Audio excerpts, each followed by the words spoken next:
Sekarang kita lanjutkan kuliah kita dengan analisis multivariat metode interdependen berikutnya, yaitu analisis cluster.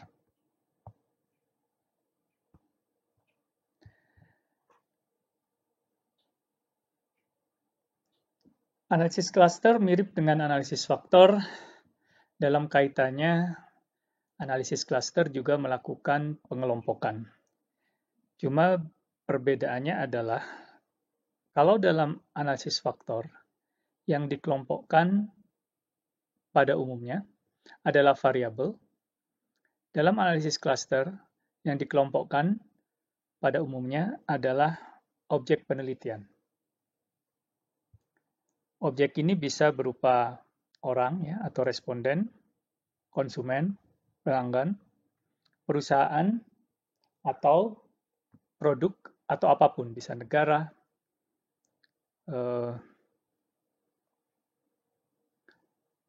binatang, dan lain sebagainya, ke dalam kelompok-kelompok yang jumlahnya manageable dengan menggunakan beberapa atribut atau variabel yang dijadikan sebagai pengelompokan, dasar pengelompokan. Nah, dalam satu kelompok, diharapkan anggotanya memiliki sifat kemiripan yang tinggi. Jadi dalam satu kelompok, antar anggota satu dengan yang lain memiliki kemiripan yang tinggi. Sebaliknya, anggota satu kelompok diharapkan memiliki perbedaan yang cukup berarti jika dibandingkan dengan anggota kelompok yang berbeda. Jadi dalam satu kelompok diharapkan homogenitasnya tinggi, antar kelompok heterogenitasnya tinggi. Analisis cluster cukup unik, dia cukup berbeda dibandingkan analisis multivariat yang lainnya. Kalau multivariat yang lain seperti regresi linear majemuk, regresi logistik, MANOVA, ya, teknik-teknik ini bisa kita gunakan untuk dasar kita melakukan inferensi. Tetapi analisis cluster secara umum merupakan analisis yang bersifat deskriptif. Kemudian yang kedua, mirip dengan analisis faktor eksploratory. Analisis cluster tujuannya juga bersifat eksploratif. Jadi dia menjadi awal dari analisis tertentu untuk dapat memperoleh gambaran terkait data. Kemudian solusinya juga tidak unik. Artinya dalam analisis cluster, mirip juga dengan analisis faktor, terdapat beberapa algoritma dan kriteria-kriteria. Jika kita menggunakan algoritma yang berbeda, misalkan kita menggunakan algoritma single linkage, nanti akan dijelaskan lebih lanjut, hasilnya akan berbeda dibandingkan jika kita menggunakan algoritma yang berdasarkan pada complete linkage atau Warts method misalkan. Kemudian yang keempat, selalu dapat menghasilkan cluster. Ya, meskipun di kenyataannya tidak ada kelompok-kelompok. Ya. Misalkan seluruh anggota populasi pada dasarnya mirip, ada sedikit perbedaan, ya, tapi variasi itu mungkin sekedar variasi yang bersifat random, tidak ada pola tertentu. Dalam kondisi ini, analisis cluster masih tetap dapat menghasilkan kelompok. Ya, kecuali dalam kasus yang sangat-sangat ekstrim, semua anggota populasi memiliki nilai yang sama pada semua variabel pengkluster, which is ini cukup impossible di dunia nyata. Kemudian yang kelima, hasil pengelompokan itu sangat ditentukan oleh variabel yang kita gunakan sebagai variabel pengelompok. Data yang sama akan menghasilkan klaster yang berbeda jika digunakan variabel pengelompok yang berbeda. Ini adalah gambaran awal. Di sini kita punya dua variabel, X1 dan X2. Di sini hanya dua variabel supaya kita bisa mendapat gambaran secara visual. 3 juga masih mungkin, tetapi sudah mulai susah. 4 variabel pengelompok sudah tidak mungkin divisualisasikan dalam satu gambar. Nah, jadi ide dari analisis cluster, dia akan bisa mengenali bahwa di sini sebenarnya ada kurang lebih 3 kelompok. Kelompok 1, kelompok 2, dan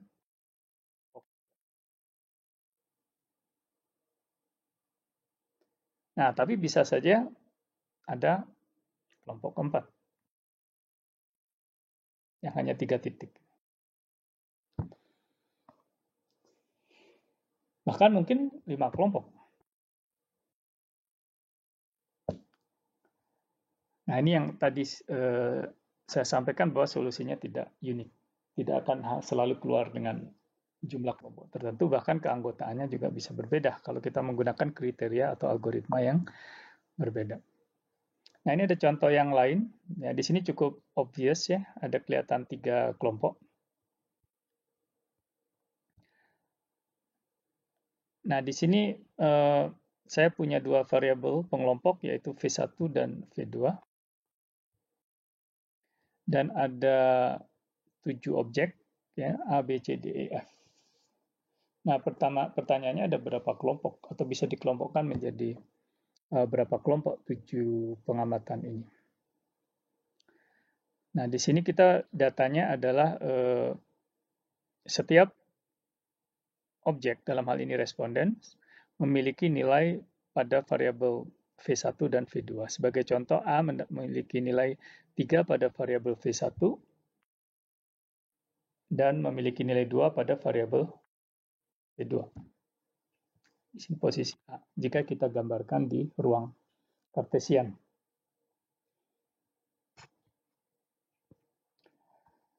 Nah, nanti akan dijelaskan lebih detail. Sekarang idenya adalah analisis cluster akan secara bertahap, ya, karena di sini sebagai contoh hierarchical. Ada juga yang tidak bertahap, ya, itu non hierarchical. Tapi contoh ini adalah contoh hierarchical. Dia akan mengelompokkan objek-objek yang ada. Sebagai contoh di sini akan ada 6 tahapan. Tahap yang pertama, E dan F bergabung. Sehingga setelah E dan F bergabung, kita memiliki 6 kelompok. Yaitu E dan F sebagai satu kelompok, sebagai satu klaster, dan sisanya C, D, B, G, A masing-masing membentuk satu klaster dengan anggota tunggal. Nah, pada iterasi berikutnya, E dan F bergabung dengan G.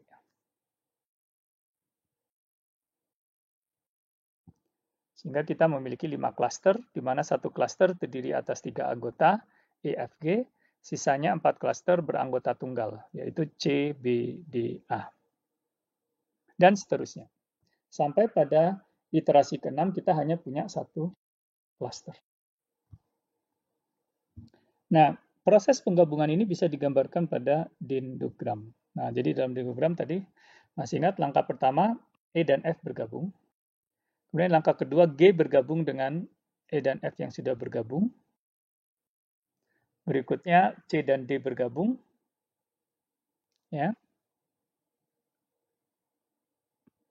Kemudian bergabung dengan B.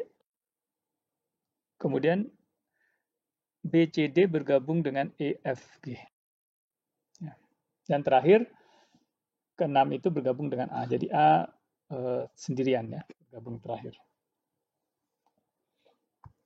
Nah, sumbu X menunjukkan jarak, ya, atau variabilitas. Nanti kita lihat, ya.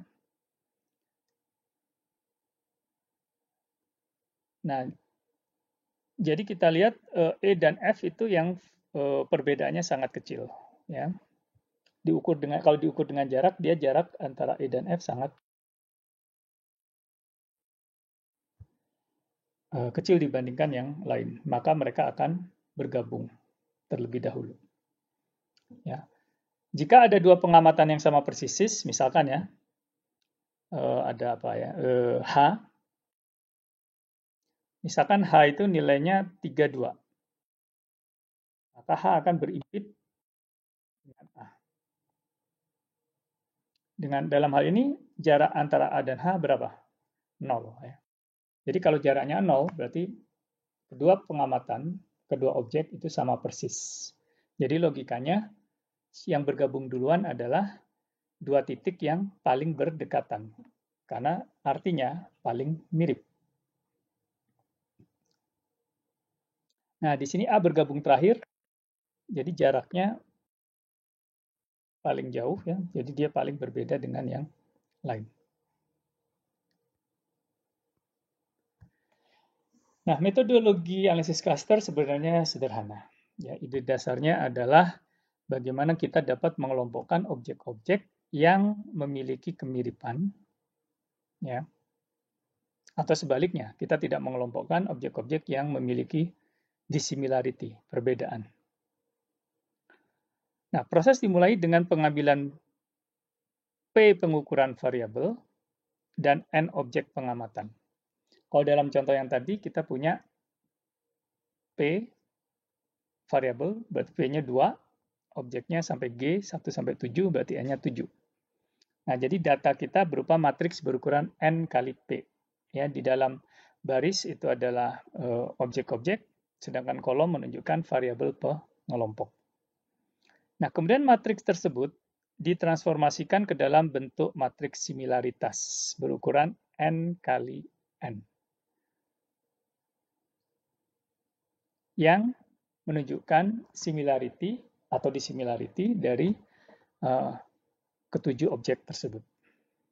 Kemudian suatu algoritma pengelompokan dipilih, nanti kita lihat. Nah, di sini ada dua pendekatan, yaitu ada keluarga hierarchical atau bertahap, dan keluarga algoritma-algoritma clustering non-hierarkis atau non-hierarchical. Sebelum kita masuk ke detail, ini saya tunjukkan idenya. Nah, tadinya datanya seperti ini. Hanya ada dua variabel sehingga kita bisa menggambarkan pada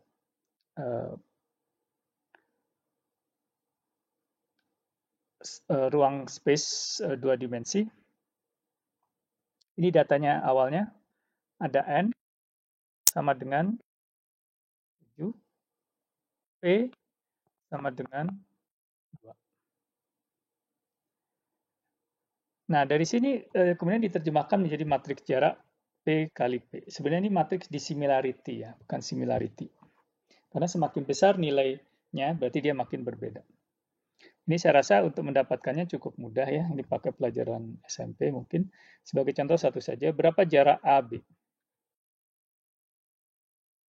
Berarti V1A minus V1B kuadrat ya, ditambah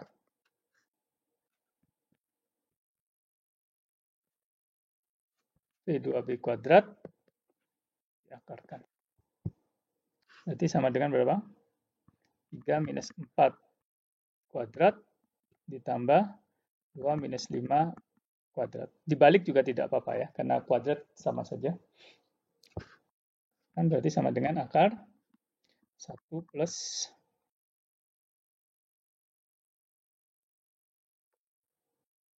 Nah, semuanya kemudian dicari untuk pasangan-pasangan titik. Perhatikan bahwa jarak antara A dengan A atau dirinya sendiri, B dengan B dirinya sendiri selalu 0. Ini kosong karena apa? Karena asumsinya simetris. Itu jarak dari A ke B sama dengan dari jarak B ke A. Nah, dari sini kita bisa lihat mana yang jaraknya paling kecil, paling pendek. Atau dissimilarity-nya paling kecil. Ini ya. Maka dari itu, maka di iterasi pertama E dan F bergabung. Nah, setelah itu, begitu E dan F bergabung, matriks ini akan berubah, bukan 7 kali 7 lagi, tetapi 6 kali 6. Pertanyaannya jaraknya seperti apa? Nah, itu ada banyak alternatif. Kita, misalkan jarak dari klaster E dan F ke G yang mana? Bisa ini, bisa ini, bisa ini, atau bisa yang lain. Habis ini kita lihat. Tapi idenya, di iterasi kedua, E dan F dianggap sebagai satu objek. Ya. Jadi kita punya matriks jarak 6 kali 6. Iterasi 3, kita punya matriks jarak 5 kali 5 dan seterusnya. Tapi algoritmanya tetap cari yang paling kecil di similarity-nya, mereka akan bergabung di iterasi tersebut. Sampai kita dapatkan satu buah cluster. Itu idenya. Walaupun ada variasi ya tentu saja. Yang pertama yang kita lihat sekarang adalah aglomeratif, jadi bertahap. Kemudian yang kedua, aglomeratif pun ini yang kita lihat adalah metode hierarchical. Kemudian yang kedua yang kita lihat dia adalah metode aglomeratif. Ada juga hierarchical decisive.